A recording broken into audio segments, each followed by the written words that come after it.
Y'all got it? Amen. Zephaniah chapter 3. I'm going to read one verse, and then I'll have you sit down, and then I'll read the rest of the verses. Chapter 3, verse number 15.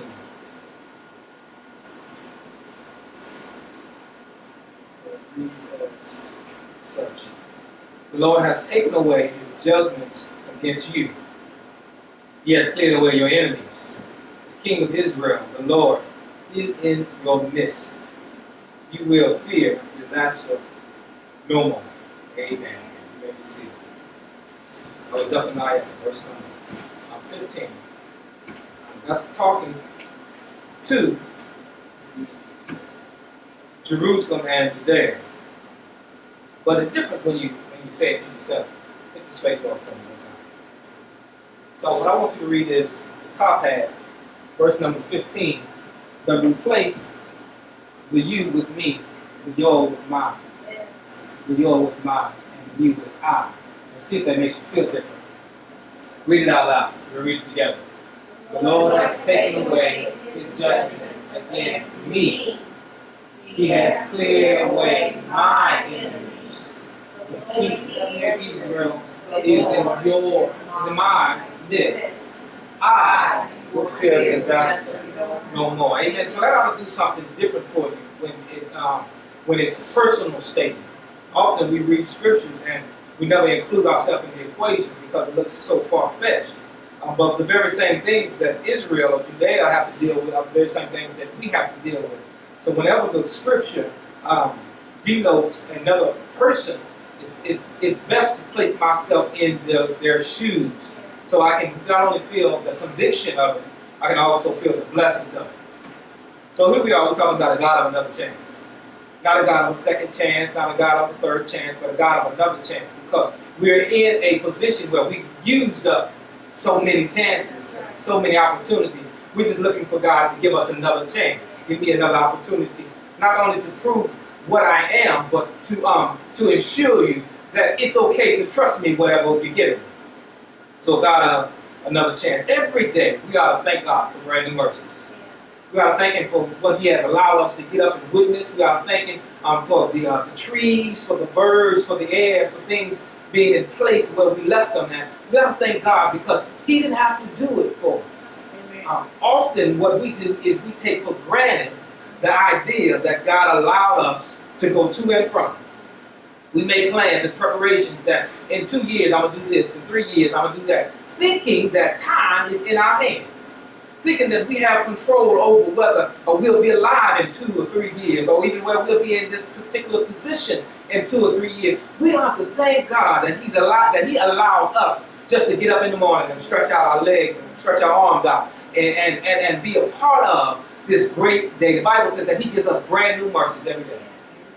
That means that what I did yesterday, even if I haven't asked God for forgiveness, God is a faithful and merciful God. That even if I stand in need to say, Lord, I'm sorry, God still prepares something for me today. It might be prolonged what God is trying to do, but He still prepares something for us today. He's still with us. Grace and mercy still follow us throughout the day. So whenever we get up, we ought to just tell God thank you.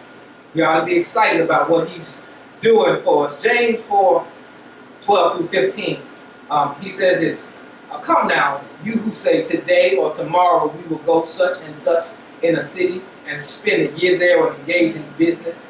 It'd be profitable for us. But let me skip down to verse 15. Instead, we ought to say, if the Lord will, we will live and to do this and that. Because the idea is that time is not in our hands. That was James 4, verse number 13 and verse number 15. The idea that time is not in our hands. We do not control what our organs do. We don't control what the atmosphere does. We don't control what the ongoers of traffic do. So we have to know that grace, the favor of God, is always around us. When we leave from here and we head back home, that's grace and mercy keeping us. Not because we're great drivers, not because we know the route, not because there's no one on the road because the sun is out and the sky is clear, it's because God has allowed us to be able to make it safely back to where we came from. That's why we ask for traveling mercies. God, I need traveling mercies when we go up and down these roads, because I don't know who's out there driving with what. I have no idea what's on their mind. I have no idea what's in their system. But Lord, if it pleases you, Lord, allow me to get where I'm going. It's always in God's will that we get the very best. But we can't take it for granted that it's promised for us. So we ought to be in a position of saying, Lord, if you will, we'll plan a vacation for the year. And we'll actively respond as if God has allowed it. If you will, God, we'll go over there and plant this and we'll plant that. If you will, God, we'll create this and be a part of that. If you will. So it's always about the opportunities, the another chances that God gives us. Amen. Amen. When we look at Zephaniah, Zephaniah is an interesting small book, but it has some things in it that pertain to what you and I do as people, as the heirs, as the children of God, as his ambassador, as his spokesperson. It details some issues that you and I face. So when we look at the beginning of Zephaniah is a small book, only 3 chapters. However, the first verse has me thinking, because verse 1 in chapter 1 said, the word of the Lord came to Zephaniah, the son of Cushai. Cushai is not a person. Cushai is an ethnicity. Zephaniah, the Cushites, are the Ethiopians, or the African people. Zephaniah happened to be a man of color, a man of Ethiopian descendant. Cushites are the descendants that come out of Moses. Ham's son birthed the Cushite kingdom. So all of Ham's sons are typically the people of African descent. So when you hear people talk about where the people in Africa are, they usually refer to them as Cushites, because that's the providence in which they come from. So when you see in the Word of God the word Cushite, Moses married a Cushite woman. She was an Ethiopian, a dark-skinned woman. Not just because she was in the sun, but because she had, melanin in her skin. It was because she was from the dark region of the world. Moses married a Cushite woman. This is where Ham and the Cushites come from. So it's ironic that, I say this because I want you to understand that we are significant and prominent people to God. We are significant. We are the apples, the jewels of his eye, because he allows us to take part in this great thing called the Bible. He allowed us to be prophets, prophetess. He allowed us to be judges and rulers and kings. He allowed us to be escorts and ambassadors. He allowed us to be all those things. And he wrote it in his book, and he did not cross us out of history. So you have to know that if the world doesn't declare that you're important, God has already announced that you are important. And you're important enough for him to indicate you in his scripture, in his word, in his prophetic announcement to kingdoms and kingdoms to come. He used a man that was African, black man, a man of color, a man of African descent, to announce to a nation, this is what God is going to do. So when we look at chapter 1 and chapter 2 of Zephaniah's book, there are things that are going on in this book that are displeasing to God. God is so upset with these folks that he declares that he's going to remove everything from off of the face of the earth. He's going to wipe away beasts. He's going to wipe away birds. He's going to wipe away the fish. He's going to wipe away the seas. He's going to wipe away the total existence of everything that he created, because he was fed up with mankind. Now this is already after the water has come. God is going to do this with fire this time. And God is in a position when he's announcing to Zephaniah to announce to Israel and Judea, if you don't get your stuff together, everything that you love will be no more. Everything that you cherish, I'm going to wipe it away, because I'm sick and tired of you going against my will, my judgment, going against my the prerequisites I have for you as my children, going against all of that because you want to walk in the flesh. He tells them that I'll remove, verse number 3, I'll remove man and beast. I will remove birds and skies, and fish and sea, along with the ruins along this wickedness. I will cut off man from the face of the earth, declares the Lord. It's not something that Zephaniah has made up in his mind and said, this is a good tactic that I can do to scare them into obedience. This is what God says. So it says that in chapter 1, and it goes through all of the things that he will do while he's doing that. But then in chapter 2, God has a moment where maybe he has mercy. And he says, well, if you humble yourselves, if you do the things that I ask of you, everything that I said I was going to do, I will hold off. See, God never lies. But if God decides to change the time, then that's what God does. But he never will lie. God will not say something just to move you, but God will push it back so that you have more time to get it together. Just like he did with Hezekiah. Hezekiah, the Bible said that Hezekiah was sick, laying in his bed, and God told Nathan to tell him that he was going to die. And Hezekiah turned his face to the wall and asked God to remember him. And God says, I will change my mind about the time that you will die. I'll give you 15 more years, Hezekiah, so you can get your business together, get you and your family together. So he said, I'm not lying, but what I will extend your offering. I will extend your time. I will allow grace to cover you for 15 more years. But after that, the thing that I declared when you were laying in your bed sick, that is the thing that I will do, because I am not man. I will not tell a lie. And God's so gracious, what he did for Hezekiah, he does it for us often, but we never pay attention to it. Hezekiah said, how shall I know the sign that you have done for me? God said that what I will do, I will turn back time. It's easy for time to go forward, but God said, I will turn back time. And what God did, because they didn't have digital clocks, they didn't have the analog clocks, what God did is he used the thing in the air, the sun and the shadow, to indicate that time was coming back. What would you do if you went outside and you said, Lord, I just need more time. God, you know I was inside trying to get prepared to go where I had to go, but God, I need like one more hour. And you heard God said, it is done. And all of a sudden, you see the clouds and the shadow go back 15 degrees. God has just extended your time. That's what he did for Hezekiah. He extended his time and pushed back heaven and earth. Made the revolving earth stop on its axis and go backwards. God is the author. Time is in God's hand. That's why James' word is so impactful for us. We ought to ask God, if you will. Then God says, I will.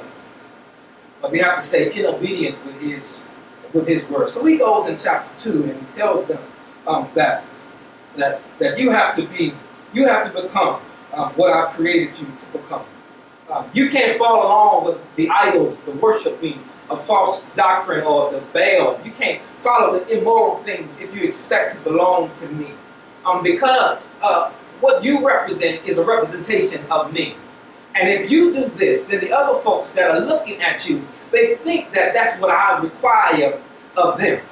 That's why it's important as people of God, as Christians, that when we go out and do what we do, we have to know that folks that don't know God are looking at us trying to figure out who God is. They don't do it and ask any questions. They just watch you and see how you respond to issues. They watch and see what you say when you're faced against situations or circumstances that are not conducive to your existence or your behavior. They watch and see how you deal with the folks that flick you off while you're driving down the street. They watch and see how you deal with folks that short you money at the store. They watch and see how you deal with folks that talk about you behind your back. They watch and see how you deal with situations that are out of your control, so they can see how your God operates in you. So he says that you have to be my children. You have to look like me. You have to resemble me. You have to respond like me. And if you do this, verse number 3, seek the Lord, and all you who humble on the earth, who will carry out his order to seek righteousness, seek humility, and perhaps you will be hid in the day that the Lord is angry. He says that you have to be like me. You have to be just as we did Bible study. Ironically, that was a part of the scripture because we didn't talk about it, but ironically the same principles apply. You have to love, loving kindness. You have to be humble, and you have to be just. Same thing he told them in verse number 3 of chapter number 2. But all of the issues from these people were not brand new issues.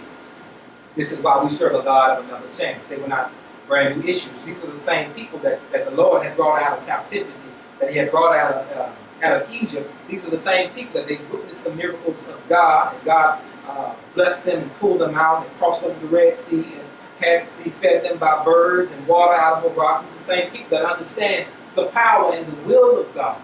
But yet because they become so comfortable with thinking that they have the opportunity for tomorrow to get it right, that tomorrow never comes. There's a song that says something about when will you give your life away? The songwriter says tomorrow, but then she comes back and says, well, what if tomorrow isn't promised to you? Why delay doing something tomorrow when you can do it right now? So basically what they have done in their spirits is they have taken advantage of the kindness of God. Knowing that, well, we've already come through this in the wilderness, and God has already punished some of us, but he didn't punish all of us. So there's something to be said about that. Knowing that we've done this over and over again, and we've heard different prophets tell us not to do it, but God didn't punish all of us, so there's something about that. But we'll get to the day where God will punish everybody. And we're not quite certain when that day is, but God forbid it be tomorrow.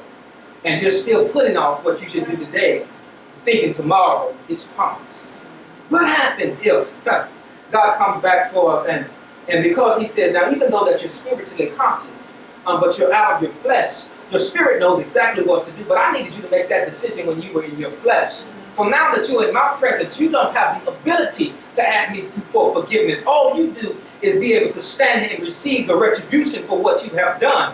What if God comes back, knocks on your door, and says, today is your tomorrow. I'm sorry you didn't get the notification. I'm sorry you didn't get the email, the alert, but today is your tomorrow. And everything that you put off, I would have forgiven it, but because you thought that you held time, all of those things that you just could have asked me to take away from you, I would have done it. Now those are things that you don't have to carry with you to judge me.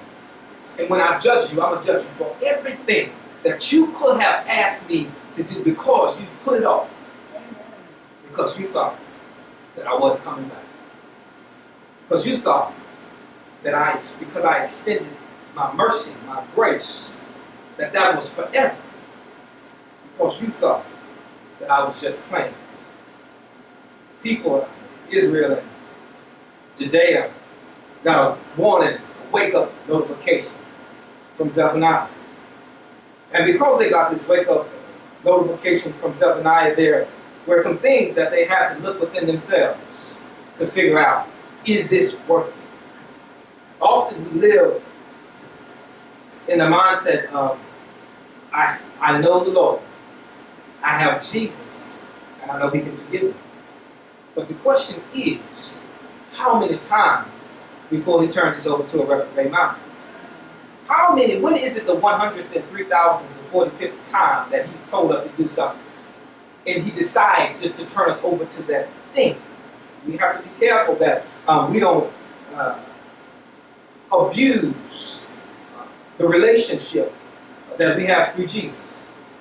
Because as the Hebrew author wrote, that God will turn you over to your lust, to your doubt, to your fornication. Sin is a huge word.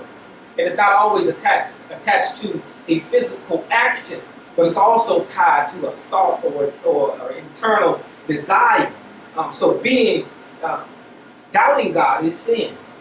Not being obedient to God's word is sin. So it's best just to trust God with all of it, and that way I don't have to worry about when it comes. Know that everything that I have done has been decent and in order. So when we move to chapter 3, there are some things that God has done, which for us we ought to shout about, because He's doing them for us right now. Amen. He's done them for us once before. Now we just you get to really see, because often what happens is we don't understand it when we're in it, But when we come out of it, we see, oh, that was God that was doing that. That was God that was moving that. That was God that was shifting that. That was God that was changing the environment, the atmosphere. That was God that was holding my tongue when I wanted to yell out and cuss and scream and fuss and fight. It was God, but we don't see that until we're already out of it. So here in the text, God is doing something that He's already done for you already. In the first verse, chapter 3. Not first verse, I'm sorry, verse 15, our first verse we read. He said, the Lord has taken away His judgments against you. Now, what are the judgments? The things that He announced in the first chapter that He was going to do, those were the judgments. But if that's too far-fetched for us, remember when we were in school, y'all still are in school, when we had too many tardies. Too many tardies would indicate a possible extra day in the summer, or could be potentially that your parents would have to come in and pay a fine, right? And so imagine, if you will, that you've got 200 tardies. And you know there's a lot of tardies, right? We haven't went to no class at all. You got 200 tardies. And the principal gets on the intercom, and she says, everybody that has more than 3 tardies, I'm going to excuse all of your tardies. All of the notifications that went out to your parents that had fines on them, that had debts to pay, all of those I'm going to excuse because I decided not to go with the judgment that I had pleaded on for you. Or for those of us that we don't remember tardies, but we've had tickets. We've had tickets, and we've been in the courtroom, and we've got 5 tickets now. And the judge said last time, if I see you again, I'm going to take away your driving license. If I take away your driving license, it means you lose the privilege to drive. Which means if I lose the privilege to drive, I can't go to work. If I can't go to work, I can't make no money. If I can't make no money, I can't pay these house bills, this car note, I can't pay the insurance, you can't eat. So it's important that I have my driver's license. And what would happen if you walk in the courtroom and the judge said, Robert, you know what? I've had a change of heart.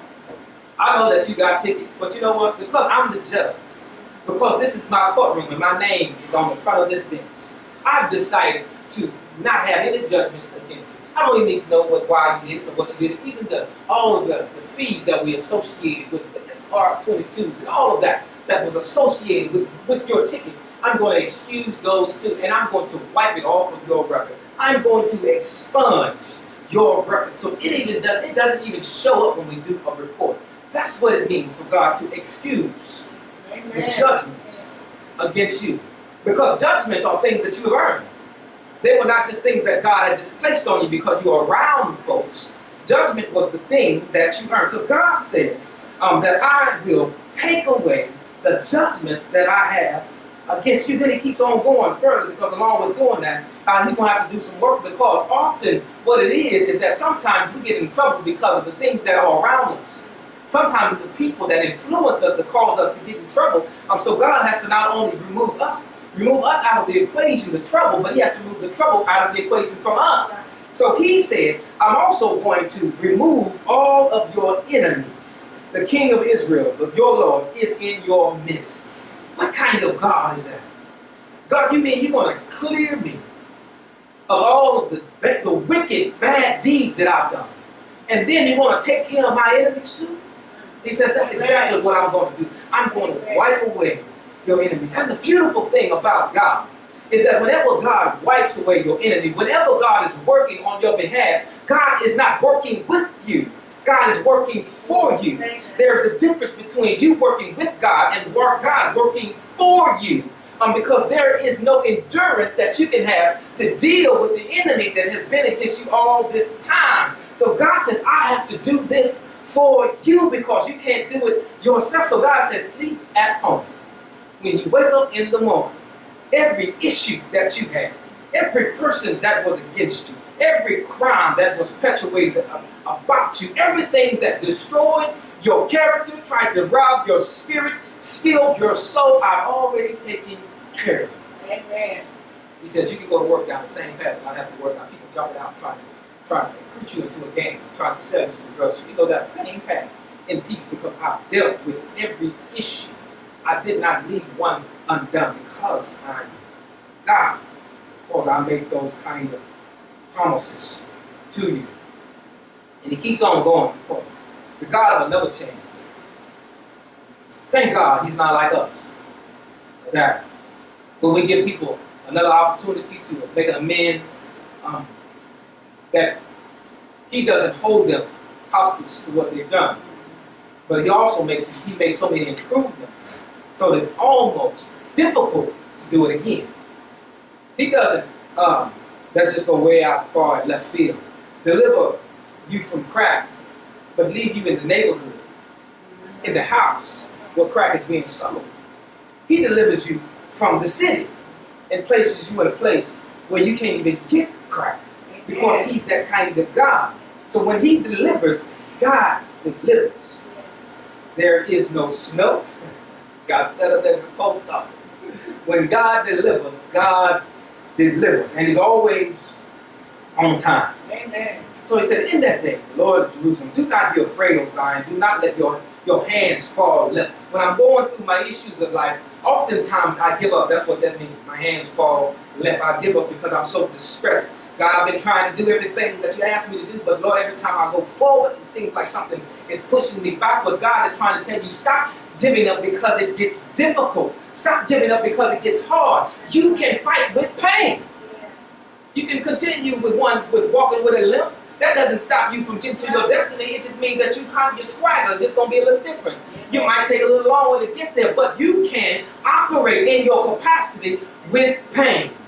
Because he says that I've got Novocaine that will satisfy you, and his name is Jesus. I got a buddy A.L.M. in Gilead, and he can heal anything that is going on with you, but you just have to know that you have to keep your hands lifted. You have to keep your hands raised, to keep them in the stance that the enemy doesn't think that he has you, because your hands fall and it feels like you've given up.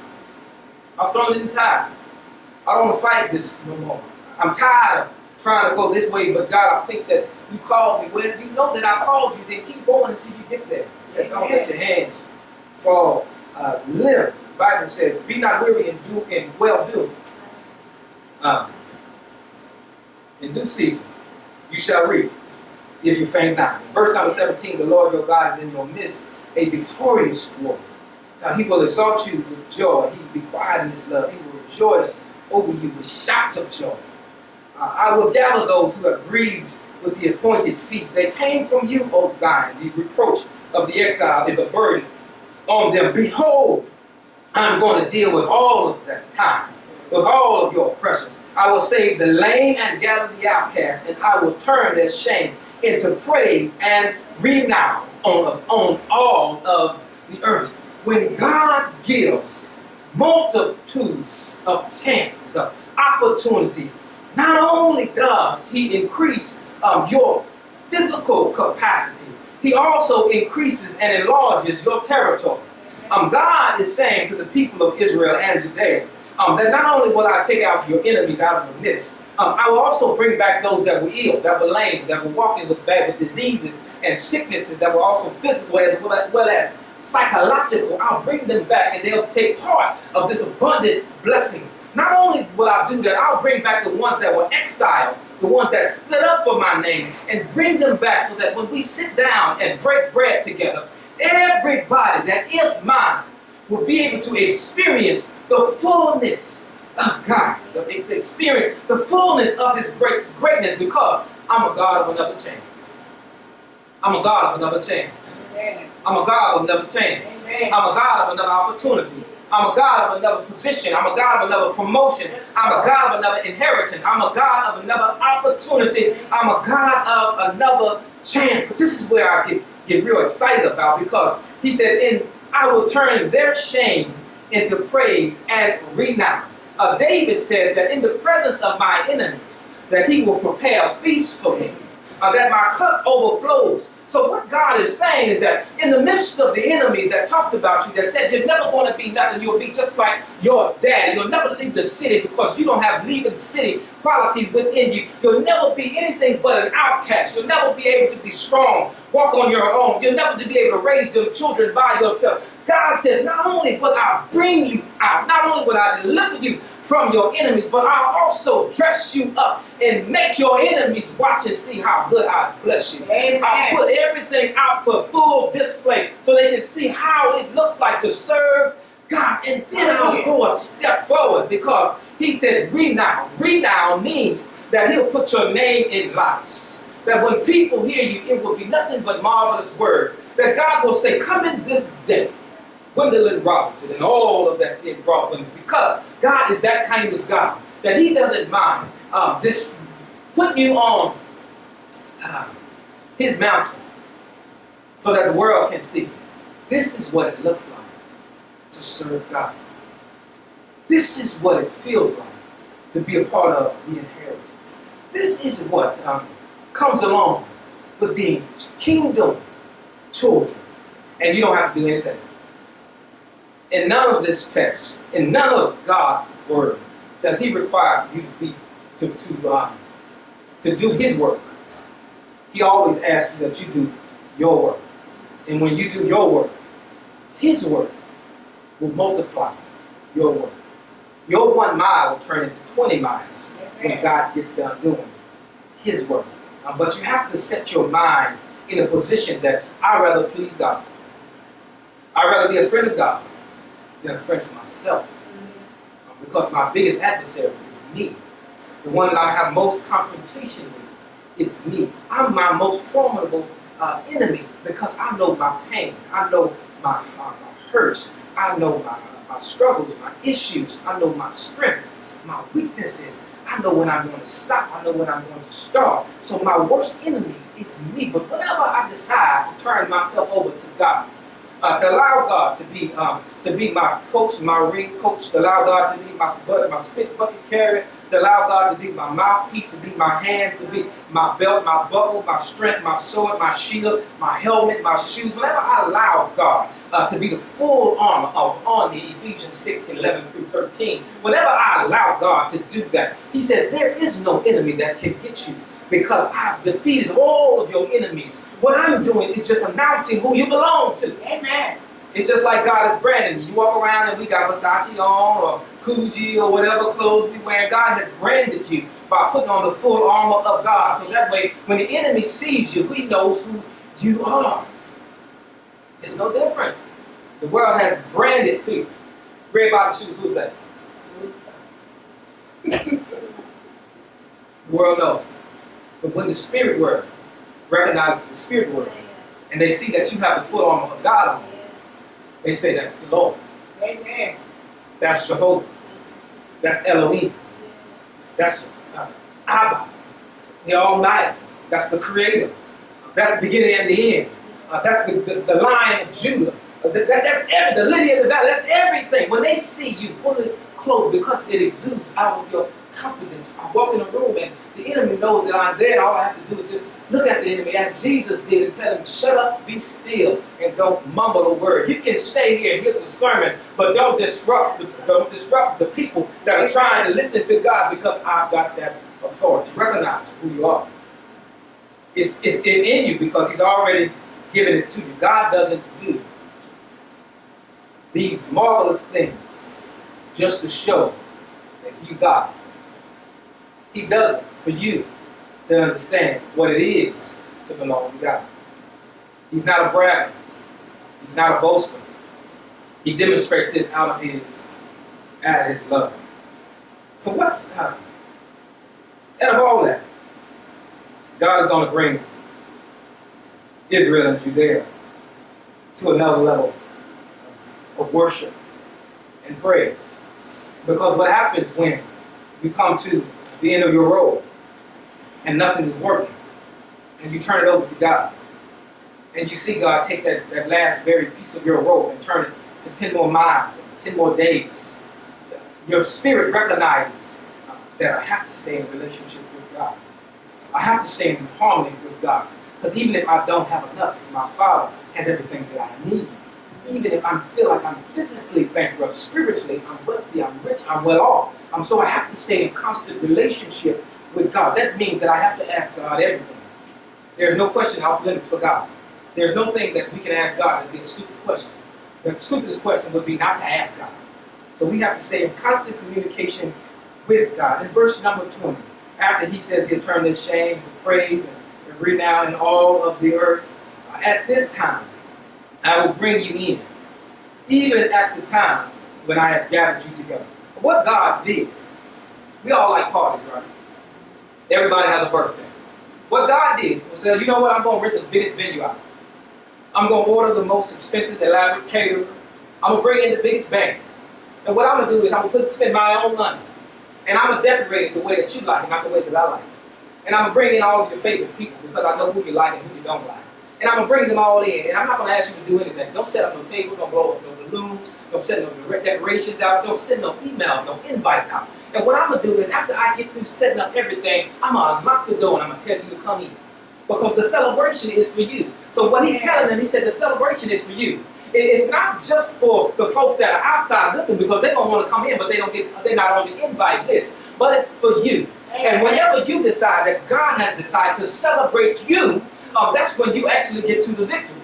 That's when the inside of your core starts to change and you decide that it's better for me to serve God than to serve my flesh temporarily when I can serve God and serve Him for eternity, and everything that my flesh wants, God will take away, but He'll give me what my spirit needs, which is more than what my flesh wants. He said, at the time, when the day has arrived, when the party is about to begin, when everything is in order, I'm going to bring you in. I'm going to sit you at the front of the table.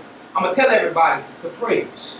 I'm going to tell everybody to shout. I'm going to tell everybody to sing. I'm going to tell everybody to dance. I'm going to have the lights up in, your name up in lights, because this is what I'm going to do for my children that decide to humble themselves, that decide to love, that decide to walk in justice, that decide to be like me. This is what I'm going to do, and I'm not going to ask you to repay. I'm not going to ask you to chip in on it. I'm not going to ask you to sign no contract. I'm going to trust you, because that's what kind of God I am. I sent my son while you were still sinning, because I was going to trust the decision that you would do because of the sacrifice that He made. He said, indeed, I will give you renown. There it is again. I will give you renown and praise among all of the people of the earth. All of the people include those that said you were never going to be anything. Include those that abandoned you. Include those that talked about you. Include those that steal from you. Include those that were your enemies. Include those that were your frenemies. Include everyone. When I restore your fortune before your eyes. That's God. Not Zephaniah's words. God. Not the author or the editor of the book. That's God. Not what your friends say, not what your mother and father say, but God. What will you do when God decides that it's your time? It's your season. I've just been waiting for you to give me the opportunity to serve you. I've been waiting for you to give me the opportunity to be your all. Be your lover, to be your confidant, to be your friend. I've been waiting on the opportunity to be your mentor, be your coach, be your leader. I've been waiting on the opportunity to be your Lord. But because you make the assumption that time is on your side, I'm still waiting. Fortunately, because of the text, we can assume that Israel and Judea got it together. Now that don't have anything to do with what they're doing now, but then they got it together. So the same God that offered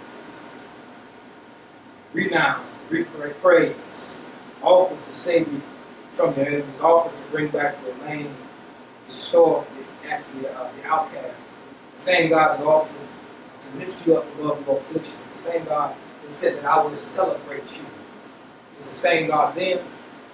That's the same God now that says He's waiting on you. So what would you do? As the song plays, as God tries to encourage your spirit to be courageous, to stop trusting in your own thoughts and trust in His and what's come out of His Word, what would you do about time? God says He's trying to spend with you because He's trying to prepare something so special and so unique that even though He's done it over and over and over again, what He does for you is for you.